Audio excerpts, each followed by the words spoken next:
విజయ్ ఆంటనీ హీరోగా నటించిన 'తుఫాన్' చిత్రం రివ్యూ విషయానికొస్తే, ఇది అమెజాన్ ప్రైమ్‌లో ఉంది.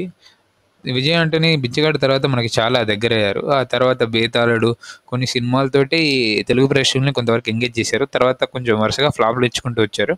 ఆ తర్వాత ఈ సినిమా వచ్చింది. ఈ సినిమా కూడా ఐ మీన్ డైరెక్ట్‌గా డబ్బింగ్ సినిమా రిలీజ్ అయింది. అది ఎవరికీ తెలియలేదు. అమెజాన్ ప్రైమ్‌లో ప్రస్తుతానికైతే ఉంది. ఈ సినిమా అప్పుడు మనకి 'జాన్ విక్' సిరీస్‌లో హీరో క్యారెక్టర్‌ని ఎలాగా అండర్ ప్లేలో చూపించి తర్వాత అన్‌లీష్ అవుతాడో అలా చూపిద్దాం అనుకున్నారు. బట్ ఏమంత ఎఫెక్టివ్‌గా లేదు.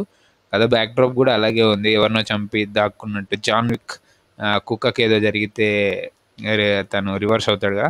అలాగా కొన్నేంటి చాలా వరకు 'జాన్ విక్' పోలికలున్నాయి. అండ్ కథ కూడా ఏం లేదు. ఒక హీరో ఒక ప్రాంతంలో ఒక హోటల్‌లో ఒక అబ్బాయి ఉంటాడు. అతని ఫ్యామిలీని అక్కడున్న వడ్డీ వ్యాపారి డాలీ వేధిస్తూ ఉంటాడు. అతని ఫ్యామిలీనే కాదు అక్కడ జనాల్ని వేధిస్తూ ఉంటే మన హీరో ఎళ్లి ఆ డాలీకి ఎదురు తిరుగుతాడు. హీరో ఏదో కో ఒక ఏజెంట్ అలా ఏదో చూపిచ్చారు. అదంత కన్విన్సింగ్‌గా ఏం కన్వే కాలేదు. అండ్ లాస్ట్‌కి హీరో చనిపోయినట్టు తర్వాత అది కూడా డ్రామాలాగా ఏదో చూపిచ్చారు. అదేదో నడిచిపోయింది. అది అందరికీ తెలిసిందే. అదేది కూడా కరెక్ట్‌గా పేలలేదు. అండ్ సినిమా అంతా బోరింగ్‌గా ఉంది. 'మేఘా ఆకాష్' కూడా ఉంది గానీ తనకు కూడా పెద్ద గొప్ప పాత్ర ఏం దక్కలేదు.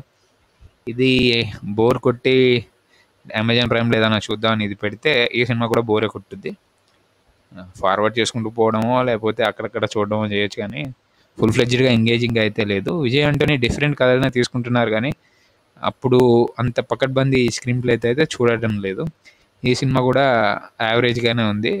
ఎప్పుడన్నా బోర్ కొడితే అమెజాన్ ప్రైమ్‌లో ఉంది. చూడొచ్చు విజయ్ ఆంటనీ నటన నచ్చితే. ఐ మీన్ ఆయన డిఫరెంట్ కాన్సెప్ట్‌లు ఎంచుకుంటాడు కాబట్టి.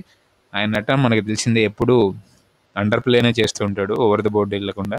తన లిమిటేషన్స్ తెలుసు కాబట్టి అలాంటి కథలు ఎంచుకుంటాడు. బట్ ఈ 'తుఫాన్' సినిమా అయితే ఏమంత ఎంగేజింగ్‌గా లేదు.